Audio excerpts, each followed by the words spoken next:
Simon Chan is a Chief Engineer at Radlink Communications.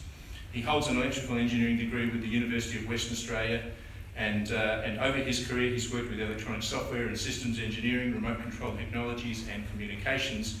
And last year he won the WAITA Professional Achiever of the Year Award, as well as the National ICT Professional of the Year at the ACS Digital Disruptors Awards. Would you please join me in welcoming to the stage Simon Chan.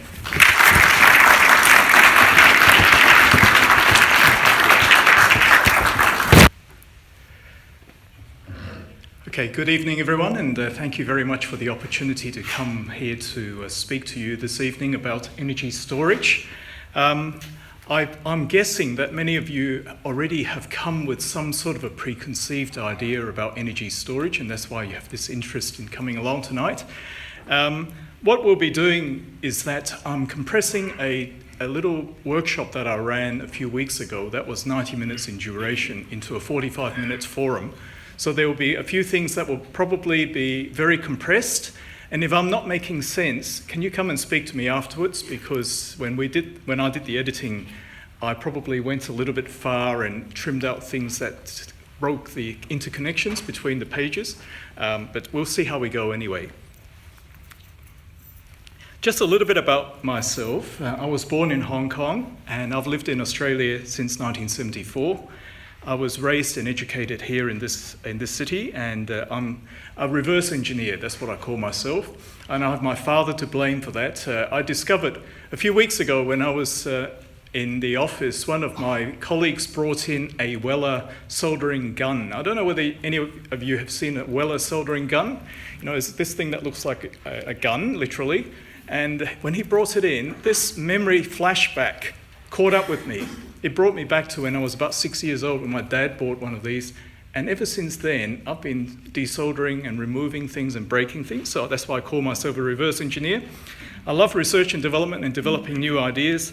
And so for the last 31 years, that's what I've been doing. And right now, I'm spending time looking at energy storage systems based on lithium battery technologies. And that's what we'll be spending the next 40 minutes looking at. I'm sure many of you have already seen this slide before in your travels. It is a slide that shows the amount of sun radiation that's reaching the surface of the Earth in our country, and it's amazing the amount of energy that is landing on the ground when we go outside. I mean, today was a sunny day, and even though it was a winter's day, and I think it's winter solstice today, being the shortest day of the year, it was still very sunny. And in Perth, in Western Australia, on average, we get approximately 2 megawatt hours per square metre of sun radiation on the ground, which is amazing. And if you look at the amount of take-up in the solar PV space, PV being photovoltaic systems, it is also amazing. If you just look around the map, you can see in this little bit of South Australia, the percentage of coverage of households that have got solar energy is greater than 40%. I was there about a month and a half ago. I was in Port Lincoln and I travelled up to a place called Scale Bay. Almost every home in that part of South Australia is powered by solar energy. And there's a huge demand in that part of the world for energy storage. And if you look in our own, around Perth, this is the it gives you an idea of where people are putting up solar panels. There's not much in the inner city areas, but certainly up towards Gidgegannup Way and also some of the farming areas down further south. There's a lot of solar panels being put up all in that area. This is also quite staggering that in the last 6 years, the growth of solar panel take-up in this country has been amazing. As of yesterday, there was something like 5 gigawatt worth of solar panels on roofs across the country.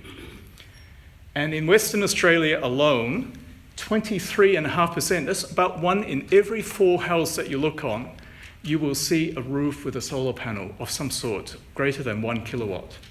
And for myself, I guess I call myself an early adopter. I put in 5 kilowatts on my roof.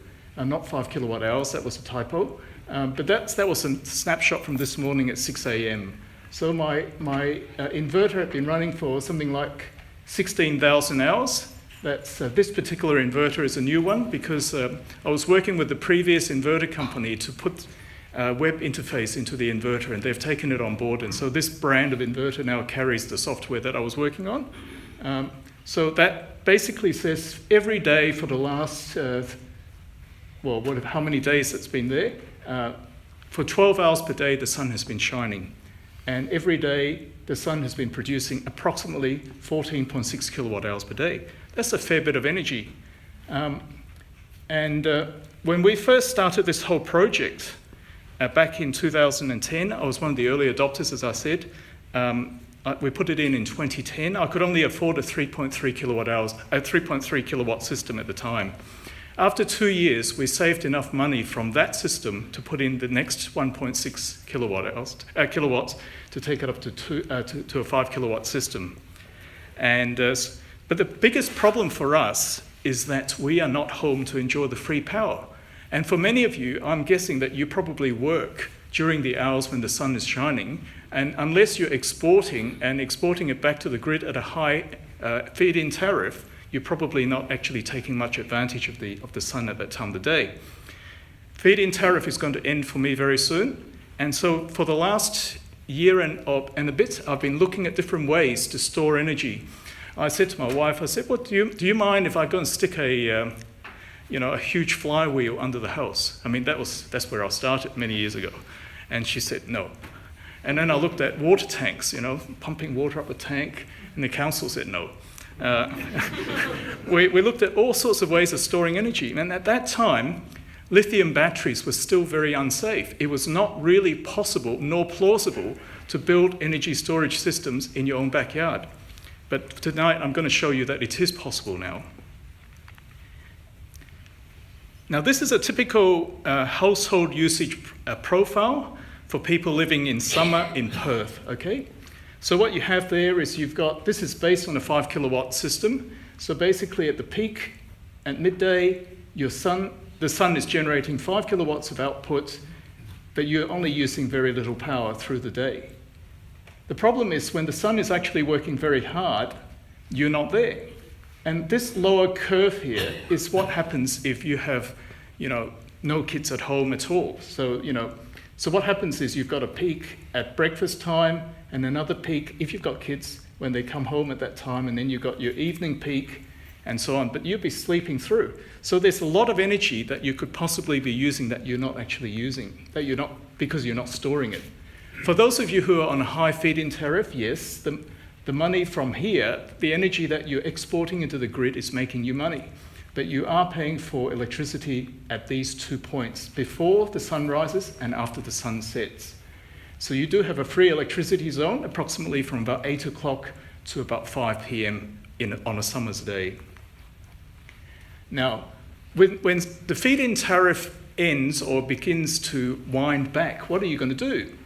There's a whole chunk of energy there that you're not really utilizing. Yes, you can export it out of goodwill, but do you think there's a way in which you can reuse that? And that's what we'll talk about. And the idea here is that basically you store and reuse the energy from that blob into this blob here. This is the energy that you have to use after you get home, and also for a part of the morning before you wake up. Now, there's a likelihood that depending on where you live, how big your system is, you may have to pay for some electricity because there will be some shortfall. Because the area under the blue curve and above the red curve is the energy that you can save from not exporting to the grid. But that may not be sufficient to fill all of the area under the red curve here, nor over there. So you need to do a few sums, and the way that I've been doing it is I've got data loggers on key pieces of equipment, so I know what they're drawing. And I'm crazy, I log how the power meter is recording data and so on as well. But I'm not suggesting that you should all do that. Okay, now I know that when taxi drivers start talking about energy storage and Tesla power walls and things, the time has come for the mums and dads of the world to become familiar with energy storage. And so We believe, because we've been looking at the stats, we believe that this growth in energy storage may actually rival and overshadow the solar boom of the last 6 years. The last 6 years have been amazing. You've seen a lot of solar companies come and go, but you are going to see a lot more shonky people come onto the market trying to sell energy storage systems. So it's important for us in the technology space to actually understand what it is that people are offering. How are people storing energy today? I'm sure many of you have seen these things. These are called lead-acid batteries. For a long time, people living off-grid in remote areas have been using lead-acid batteries for storing their energy. The problem with lead-acid battery is that they are toxic because of the lead.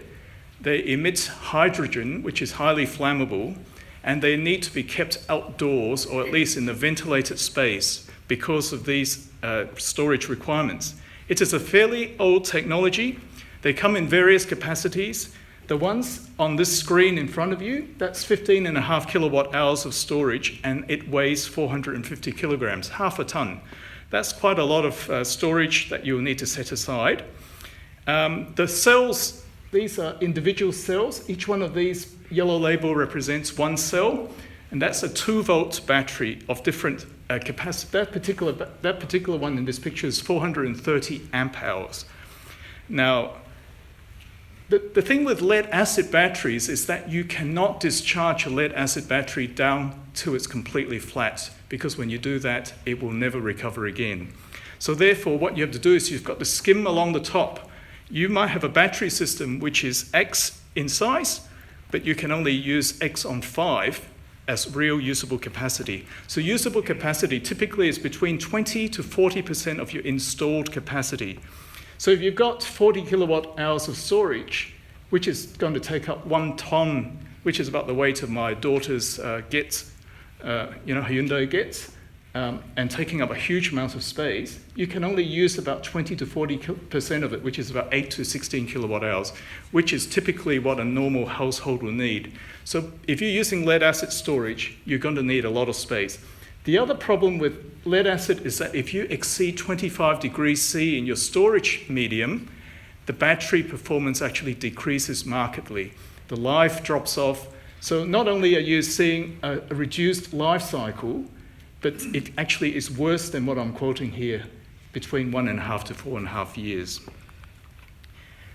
You've probably heard of the Tesla Powerwall. I'm sure all of you have, because Mr. Elon Musk does a great job in promoting his product. It's interesting that in the last little while, he has actually reduced the stated capacity or the energy from his system from 7 kilowatt hours down to 6.4 kilowatt hours for Australia. The reason is because we've got a hotter country and they cannot guarantee that it will deliver all of the 100% of the energy. The other interesting thing to note that with Elon Musk's system is that it runs at a very high DC voltage of 350 to 450 volts. The reason is that he interfaces directly into your solar panels. So it sits between the solar panels and your inverter. And so what happens is the energy comes from the solar panels raw at 300 to 450 volts into the battery to be charging the batteries, and the batteries then outputs from there into the inverter to provide your energy requirements after dark. It is 92% efficient, and the thing is, typically, you cannot draw a lot of power out of this thing, because if you draw too much power, it gets too warm and it doesn't like it. How many of you have heard of RedFlow? Just as a show of hands. There's a good number of you. If you've been involved in data center and so on, RedFlow have been doing a bit of a show around town to talk about their battery technologies. RedFlow is based on a liquid type electrolyte, which is different to what many of us are used to. The Z cell is one of their latest products. If you go to www.zcell.com, you will find out more about it. But basically, it's a 48-volt battery. It's got 10 kilowatt hours of storage nominally, and it has a 10 years life. The best part about this particular battery is it will allow you to discharge to 100% depth of discharge. So you charge it all up and use every ounce of it, so you get everything out of it. The catch with this particular one is if you want to use it in a hurry, say if you're using your hairdryer, your oven, and your dishwasher at the same time, that battery is only going to last 30 minutes. That is a bit of a problem.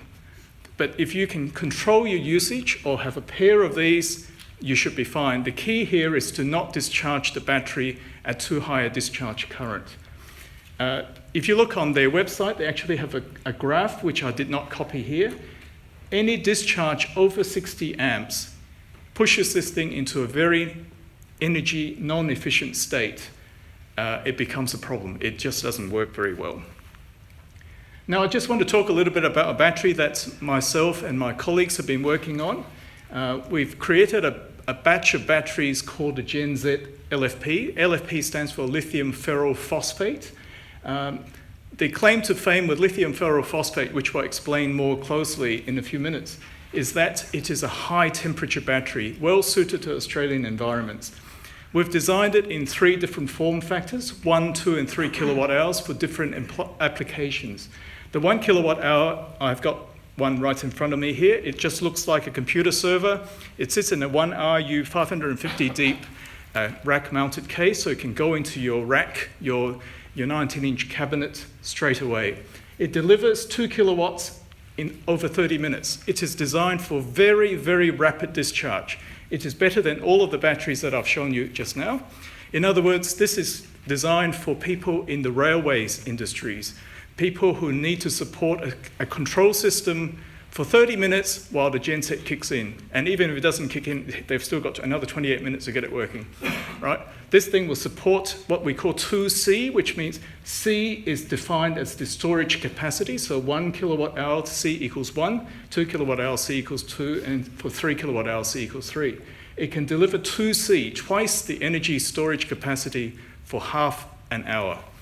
The middle one I didn't bring along because it's too heavy. Is 25 kilograms. That stores 2 kilowatt hours and it can deliver 2 kilowatts. So that's something like a heater for 1 hour non-stop. I'll show you the graphs later on of its performance. And the 3 kilowatt hour is more for people who need very high density storage, for data centers and so on, where you need to be able to support your system for up to 6 hours. So you're not going to be discharging all of the battery's energy in just 1 hour or half an hour, but over a period of time. But even then, it's got a pretty spectacular performance of 1.5 kilowatts over 120 minutes. Now, if you stack our 3 kilowatt hour battery in a 44 rack units cabinet, you can store 66 kilowatt hours of energy in that cabinet. So if you can imagine a cabinet, I'm sure you've all seen a data cabinet before. One of those cabinets can store 66 kilowatt hours. That's 10 times more than what the Tesla Powerwall can do. And it's rated to 65 degrees C, so no special air conditioning. Whatever air conditioning you already have in the building is all you need. And in terms of life cycle, at 100% depth of discharge, 5 years. 80% doubles. And if you take it to 55%, it's 18 years. Pretty amazing figures. But the question then comes back to, are lithium batteries safe? Well, it's always a yes and no sort of an answer, right? You probably have seen these. How many of you have ever had an iPhone 3G in your life? Well, if you've ever had an iPhone 3G, you probably would have seen this happen in your phone before. You might not have actually seen it because you never cracked it open. But if your iPhone 3G ever stopped working, that's probably why. Because the battery, over a period of charging, discharging, it has actually swelled up to the point it actually caused the electrolyte to leak out. You might have seen the Tesla Model S in the UK that caught fire. You might have heard about Apple and Sony going into a dispute about lithium batteries catching fire. Or even more recently, the number of incidents and accidents involving flaming hoverboards. So all of these things have caused people to become scared. But the question is, under what conditions are lithium batteries considered unsafe? Well, I can give you 3 conditions. And I think in most circumstances, when you use them in an industrial or in a domestic type environment, it is less likely that you'll have this problem. First of all, if you try to charge your battery too quickly, you generate a lot of heat because of the fact that the electrolytes are actually working very hard. and that can cause fire to occur. The lithium polymer batteries that many of you might be familiar with that are used in model aircraft, they've got a very, very high energy density to weight ratio. If you try to charge them too fast, they get very warm and they swell up and they can catch fire.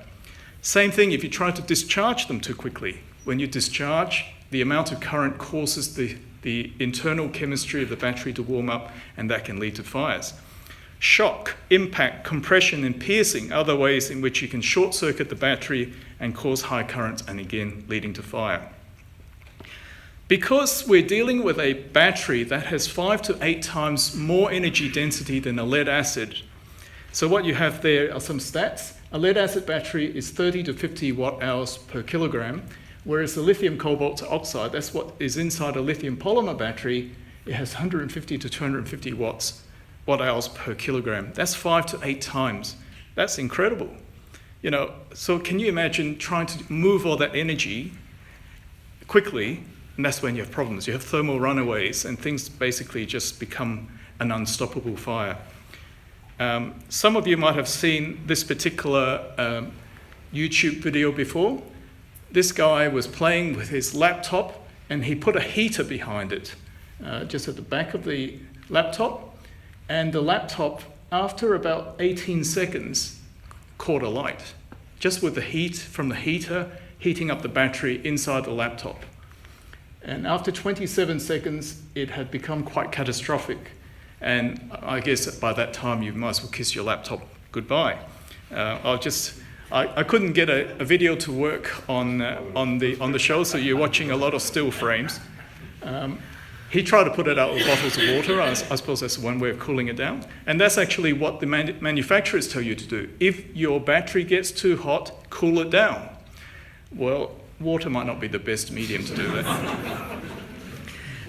We actually recommend the use of sand, and I was talking to people in Water Authority because they're planning to use our batteries, and they said, well, should we then put a big bag of sand over where your batteries are, and then you've got a ripcord? Well, it's certainly a thought. We're working on it. Just a little chemistry lesson for those of you who love chemistry. Lithium ferrophosphate, also known as lithium iron phosphate, and I call it LFP for short because I can't pronounce these words properly. The best parts about the lithium ferrophosphate chemistry is that when you use 4 of those cells in series, you achieve 12.8 volts. And for those people in our midst who use a lot of 12 volts equipment, 12.8 volts is close enough to be able to be used for retrofitting into those electronic circuits. If you use 8 cells in series, you achieve 25.6 volts, which again is close enough to 24 volts to be useful. And if you put 16 of them in series, you achieve 51.2. So what you have here in this rack unit case in front of you is a battery made up of 51.2 volts, 19.2 amp hours worth of batteries, making up to 1 kilowatt hours. The capacity is not that brilliant, but because it's not that brilliant, it's not going to catch fire either. It's a third of the weight of a lead acid battery. So if this battery here is approximately 13, 14 kilograms, multiply that by 3, and you will be carrying a lead acid battery of that capacity. You can charge these batteries at up to 2C, which, as I explained to you, 2C basically means you can charge it in half an hour to get the energy into the battery. 5C means you can discharge it in 12 minutes, okay? But you must not go below 2.5 volts, otherwise your battery is fried. What are the good points? These are the good points that I see in a lithium ferrophosphate. Depending on your depth of discharge, you can achieve between 1,000 to 6,000 cycles of usage. So if you divide it by 365, that will give you the number of days, the number of years that you can use that battery. It is good for high load currents, and it's got amazing endurance. I'll show you the graphs in a minute. At 270 degrees, it has thermal runaway, but as I tell all my clients, if your battery is running at 270 degrees C, there's a good chance that there's something wrong with your equipment, so get out of the room. All right? The batteries shouldn't be running at 270 degrees C. These batteries can tolerate overcharging without damage, which is amazing. And it is also known as a safe lithium battery in the industry because of these characteristics. Great for Australian conditions because of the high temperatures, and it is one of my favorite, well, it is my favorite battery chemistry because of the ease with which we can put things together. This is just a quick comparison chart so that you have in your eyes a graphical representation of what we're dealing with. This NMC is nickel, my brain's not working, manganese cobalt. That's what's inside a Tesla battery. As you can see, it carries 200 watt-hours per kilogram. The LFP, which is the battery that I use, is only 120, so it's only 60%, but at the same time, it's not likely to run away thermally. The lead acid is at the bottom of the scale, which is a third of what we're currently doing with our LFPs. And that's why the weight of a lead acid is 3 times, because to achieve the same amount of energy, you need 3 times as much mass. What do the cells look like? I actually have some real cells in my briefcase there. I've just forgotten to take them out. But basically, they look like D cells of different diameters. Right, so this is a narrow one, a sort of small diameter one, 18 millimeters in diameter, and then you've got the 26 millimeters and then the 32 millimeter diameter. They're all the same length, they're all 65 millimeters long. So whenever you design, it is actually quite easy to design things based on normal CAD packages because you can just build them one after the other. There are different types of lithium batteries as well, apart from the cylindrical ones which I've shown you. These are prismatic ones. They look like a rectangular prism. They're used in electric cars, okay, because they need the high density to be able to pack them into a back of the car or under the seats. These are called pouch cells. Now, if you crack open your iPad or your Galaxy, whatever they call them, my brain's not working again. You know, if you crack open your tablet, you will see these inside. But basically, they're very thin batteries. They're very energy dense. But the problem with these, as I showed you in the 3G photograph earlier on, is that after many cycles, they begin to get larger. Just some positives and negatives in relation to the technology for those of you who are interested. I won't stay on this slide for very long. I believe these slides will become available anyway, so you'll be able to read them afterwards. So this is for the pouch cells. And as it says here, swelling of 8 to 10% after 500 cycles. The lithium ferrophosphate battery that I use, they come in a cylindrical format, and for these reasons. I've chosen them because of these reasons. But of course, the problem is cylinders don't pack too densely together, which is a challenge. But sometimes you can do amazing things with CAD, and I've worked out how to actually arrange them to fit them into that case there.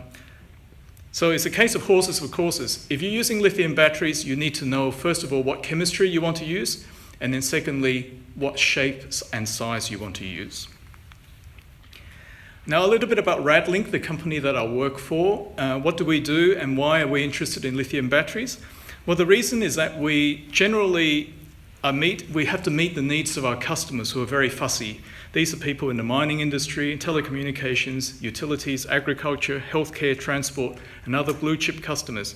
They want us to prove to them that whatever we sell to them is fit for purpose. My colleague Nick is here, and he'll tell you the grueling experience of having to deal with people who just want to ask all these pedantic questions about every little thing that we sell. But that's good because it's forced us to create systems that are mission critical. We always ask the question, is it fit for purpose? You know, is it the right shape, right size, right height, right weight, whatever? We don't just push a white box in the face of somebody and say, well, you just buy this from us. So here is a list of reasons. Again, I won't say on this slide for very long, but here's a list of reasons why we've chosen to use that particular cell for the basis of our battery pack here. But fundamentally, the most important thing for us is that it has to be able to work in very warm conditions. Some of our installations in the bush, these things will be sitting at 40, 50 degrees ambient, and so therefore they have to be able to sit there without an air conditioner running. Can you imagine if you have to put an air conditioner in as well just to keep your batteries cool? It just doesn't make sense. And the other thing is we worked very hard to come up with a fault-tolerant design. So in other words, an individual cell that fails inside that box there is not going to take the whole system down. And it has to be low maintenance. We don't want warranty claims. I've got here a battery We call it AAA because we didn't want to identify the client. It's got a metal handle on the top, 7.5 kilograms in weight. It's a 50 amp hour battery. Now, if those of you who have got car batteries know that if you pick up a car battery, it's 3 times that weight. A typical car battery for your little, probably, I don't know, Hyundai Getz, because I've just put a new battery in one of those, is about 23, 25 kilograms. This one is 7.5 kilograms. It's got what our claim to fame is that we always put these IP connectors on. So what it means is if you're in the field, you don't have to bring a spare spanner with you to go and take off a cable. You just unscrew it, pull it out, put a new one in, jack it back in. You'll be done in 30 seconds. And because it's an aluminium case, it's actually very robust. So it's safe if you drop it and all that sort of stuff. For the Water Corporation here in WA, we had to replace a whole bundle of lead-acid batteries. I can't remember the capacity. Nick might remember what the capacity is. 830. 830 amp hours. So each of those batteries is 830 amp hours. We replaced it with 3 of our 50 amp hour batteries. So it's a bit of a size difference, right? And weight difference. You can see this is the cabinet in which all these batteries used to live. And now we just have 3 little battery packs in there. And we get data from the Water Authority sent to us for analysis, and they're saying, it's just amazing. This thing just keeps going and going. So what we've done is, because we're using these rapid fitment techniques, the engineer or the technician going on site doesn't have to bring a lot of special tools. He just brings a new battery in, plug it in, and he's gone. Not that he's had to do it anyway. Coming back to our rack-mounted battery that I mentioned, the 2 kilowatt hour is the 380 millimeter deep cabinet. So it's designed to fit into a very small, sort of like a bar fridge type 19-inch cabinet that you can stick somewhere in a corner. And if you use Mr. Tesla's calculations, you would only need 4 of those, and you should be able to go through the night with it for a typical household. The 3 kilowatt hour one is in the middle. It's a little bit heavier. It's about 35 kilograms. But that's great for data centers because it's very, very dense. 22 of those gives you 66 kilowatt hours. 22 of them takes up 44 rack units. And the bottom one, as I mentioned before, is designed for use in very high energy discharge scenarios. They all come with a smart BMS. What it means is the battery management system protects this against accidents and people who misuse and abuse the battery. I'll go to that shortly. It's a standard form factor, so people are familiar with what a 19-inch rack-mounted case looks like. So it's easy to design that in very, very quickly. And some of the people in the caravanning industry have asked us whether we can take off the ears and actually just rotate them sideways and shove them into walls, inside the caravan. Perfect. We can do that. It's not hard to do. This next bit is going to be boring unless you love stats, okay? So basically, I'm just going to flash a whole lot of slides in front of you. You can ask me to come back to these later on. But these are the basic parameters of a single cell that we use inside the battery that we manufacture. And this is a charge and discharge curve. The colors have come up differently to what I expected. But anyway, as you can see, it's got an incredibly flat discharge curve. It sits at 3.2 volts for much of its time, which is amazing because for electronics, it means you don't have to worry about very complicated DC to DC converters and all that sort of stuff. Basically, you can work right from the start all the way up to the end when it runs out of energy without any special electronics. I work very closely with a factory in China that has an incredible record in creating and sending to me QA and QC data all the time.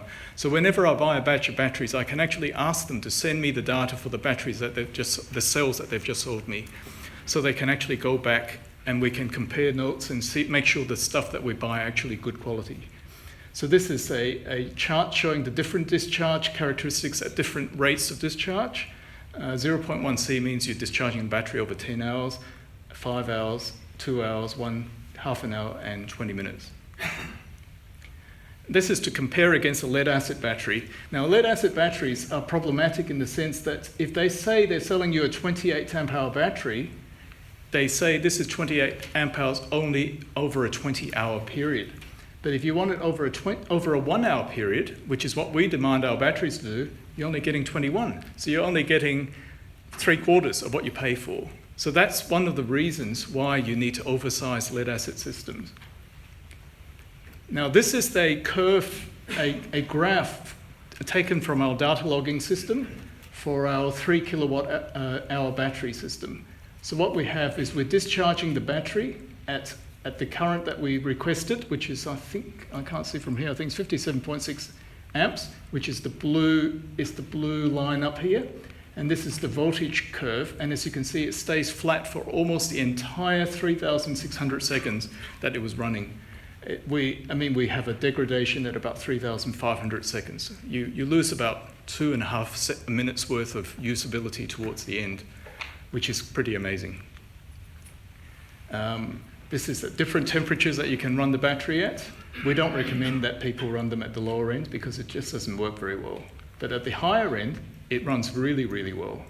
So anything above 10 degrees, which is in Australia, it works fine. This is a self-discharge, which is very important. If you run a maintenance workshop, you don't want to have to keep charging your batteries to keep them topped up.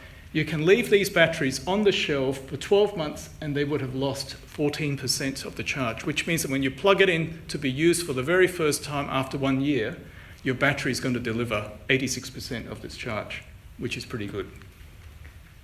This is a comparison with the lead acid. After 12 months, at 5 degrees is fine, but try any higher temperature and you can see that the degradation is very, very rapid. And that's the problem with lead acid technology. This is the trying to work out how many cycles we can get a cell to operate. And you can see that after 2,000 cycles, it's down to approximately 90% of its original capacity. So if we sell you a 3.2 amp hour cell, it's gone down to 3.2 times 0.9 of the original capacity. Okay. This is a curve that's maybe a little bit bewildering to people. But basically, the factory was running a whole series of tests to see at different discharge rates how long a cell would survive. These are simulated years because they're discharging and charging them in shorter periods than one day. So they're actually doing it every 3 hours or thereabouts. But you can see the curve up here hasn't even started to degrade. So if you are using a 55% depth of discharge, after the equivalent of 19 years, your battery is still running strong. This is the comparison with lead acid. Just a few slides to show you how the batteries actually come together, going through the different stages. I've got a proper set of pictures showing the complete life cycle of the battery. The other thing that we do, this slide shows the thermal imaging that we spend a lot of time on for all the batteries that we design, because we're so conscious that they have to work in extreme conditions. And this particular battery pack is the one that you see in front of you. It was discharging at its rated current, and the outside was 25 degrees C, and the inside was 34. So it's only 9 degrees higher at full discharge current. It was actually more problematic for the circuit breaker. As you can see, it's running at 30 odd degrees there. Okay, finally, I'm almost on my last slide now. Battery management systems, I sort of glossed over it just now. Basically, a battery management system is your insurance policy when you've got a battery of this type. It has to be able to do the cell balancing. Because you're dealing with so many different cells inside a pack, you need to make sure they're all delivering energy at the same time and in a balanced sort of a way. You want to protect it against overcharging, over-discharging, overcurrent, short circuit, and over temperature. These are the typical scenarios which cause a battery to die. So the more intelligent battery management system which we're working on now will allow us to monitor them. You've heard of the Internet of Things? Well, we're working on the Internet of Things for batteries. So that basically every battery will have its own address. We can actually talk to it, find out how it's going, get an analysis, a snapshot of its life. And so this is just a quick wrap up, but I think you get the drift that energy storage is here and is here to stay. The key to getting the right technology is that we have to find something that's suitable for our environment that we are in. And I would like to think that some of the work that my team and I have been working on are breaking new grounds, and we're happy to discuss with you whether we can work with you on those things. Energy storage is only part of the ecosystem. You need to think about energy harvesting, which is your wind generators, your solar PV systems. You've got your conversion systems, that's your inverters and your chargers, the things that convert from one type of energy to the next. And then you've got distribution. You've got to be able to run that power to other places. So with all of that in mind, when it's all done, all said and done, then I think we've got a solution which will be fit for purpose. So it's now your turn. So if you've got any questions, please. Sorry to ask a social question when we're talking about technology, but what cost is this average setup going to be for a person? And will it be a situation where the lower socioeconomic households wouldn't really be in a position to take advantage of it, so people who can afford to would make financial savings, but not? Does that make sense? Yes, absolutely. I think part of what we've been doing is we've been doing modelling on how to make it economically viable for people. Yeah. We're working with several energy leasing companies. So what we're doing is we're saying if you're paying 27 cents per kilowatt hour today, you will keep paying 27 cents per kilowatt hour for the next 7 years, and after that you own the system. So that's basically the energy leasing company will buy our hardware from us. We provide warranty to them. They provide the service to the end user. The end user pays the energy leasing company the equivalent of 27 cents. So they meter. That's why we need the smart BMSs, to actually monitor the usage and make sure that they're running the optimal performance. Does that make sense? Does that only include the battery, or is that a full system? No, we're looking at the whole system. We're working with several inverter companies at the moment to come up with a solution fit for purpose for that particular scenario. Any other questions? Yes, please. Everything I've sort of seen on this so far sort of talks about a single residential premise and the owner making a decision. Yes. Tesla or whatever. I'm just wondering whether you're working with any government agencies or others on community-based type solutions where maybe the risk of individuals that they might take on could be sort of managed more professionally. Sure. Well, we're talking to the people from the Clean Energy Council as to how we can actually apply this on a much larger scale. Because what we'll be doing then is no longer will we be selling individual rack units, but we'll be selling entire cabinets, similar to what people are already doing. So there are quite a few ESS companies and energy storage system companies that are doing that. But we would like to think that this is an Australian design, and also it's got a higher energy storage density than any of the other systems that we've seen, approximately 50 to 60% higher density. So that means you don't need as much real estate to do the same amount of storage. Yeah, thanks, Nick. Yeah. Yes. I have heard that the batteries that are in today's electric cars are extremely expensive to Yes. dispose of. I'm not sure that's true, but that's what I've heard. Is that true? And indeed, what's the cost of disposing of these batteries when they come to the end of their life? Right. Many of the electric cars are still using the lithium NMC, nickel, manganese, cobalt chemistry. Getting rid of the heavy metals like cobalt and manganese can be problematic, and that's what's driving the cost up.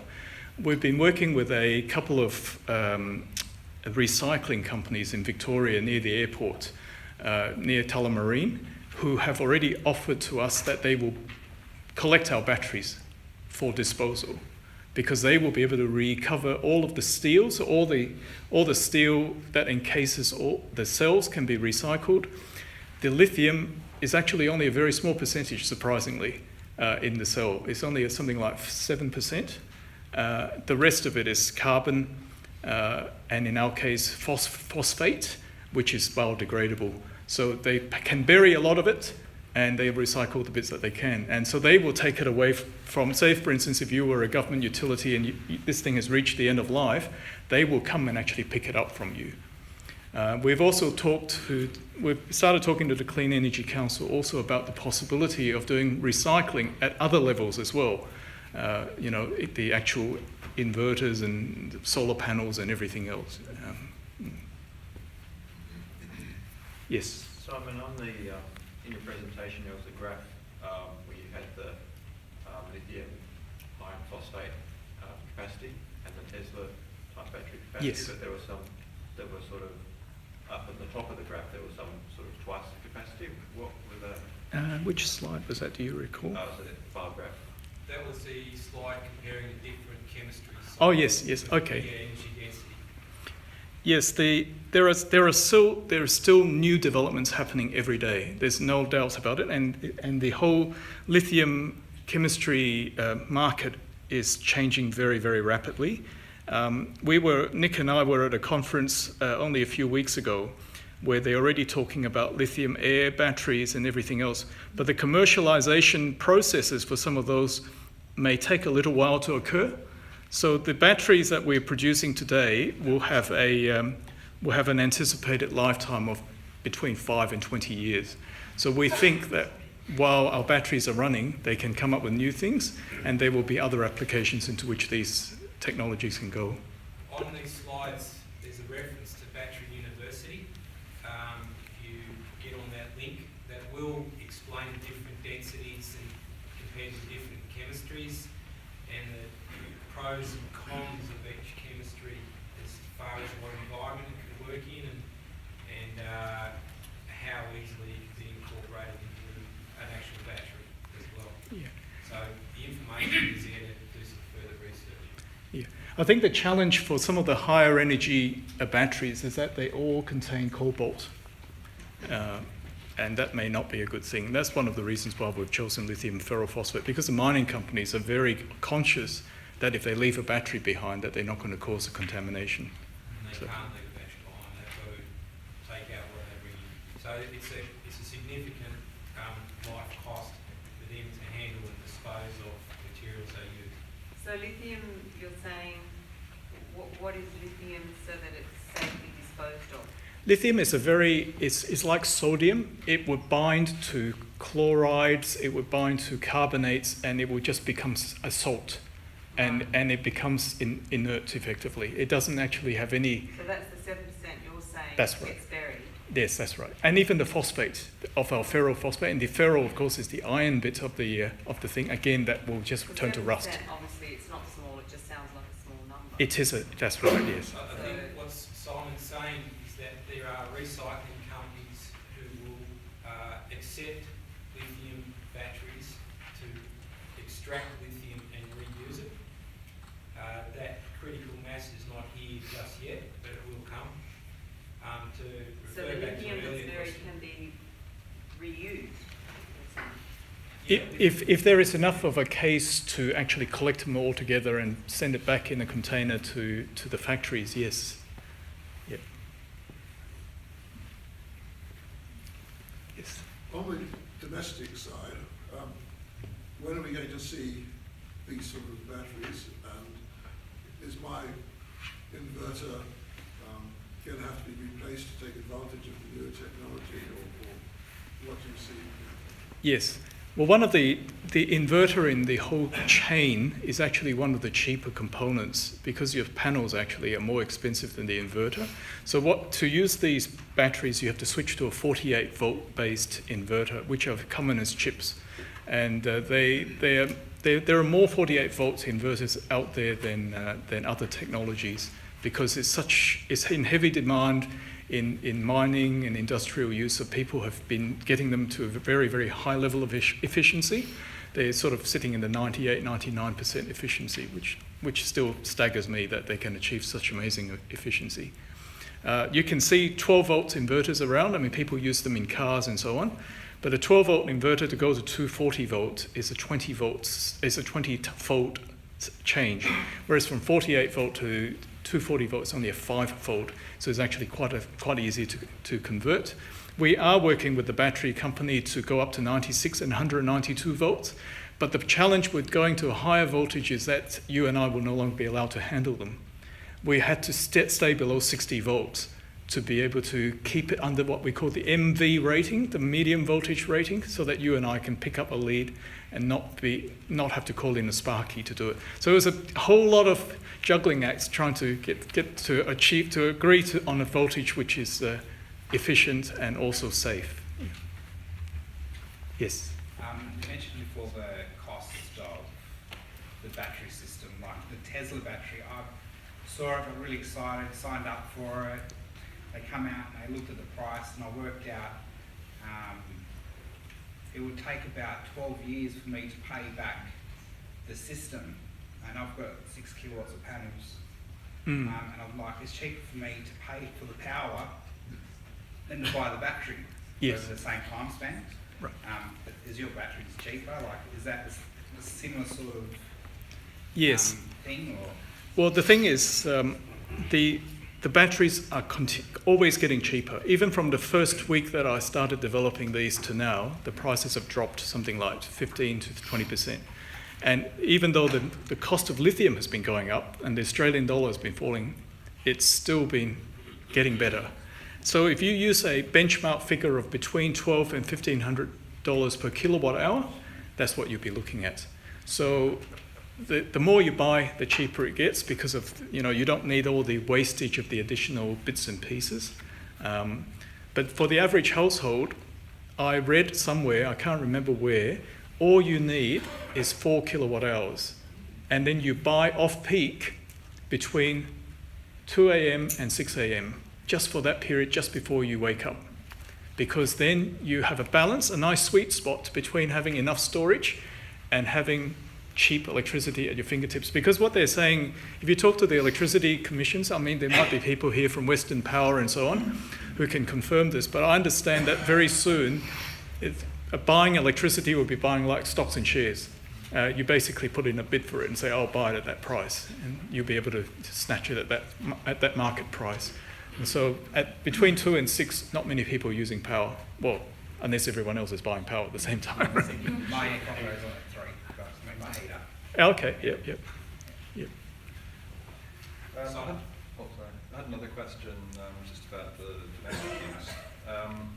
If you want always on power, so if you lose power in the street and you want your house to be on, Yes. you have to have some sort of backflow kind of, adapter to stop power going into the grid, isn't that right? Yes, what will happen is your inverter then has a 0 export setting.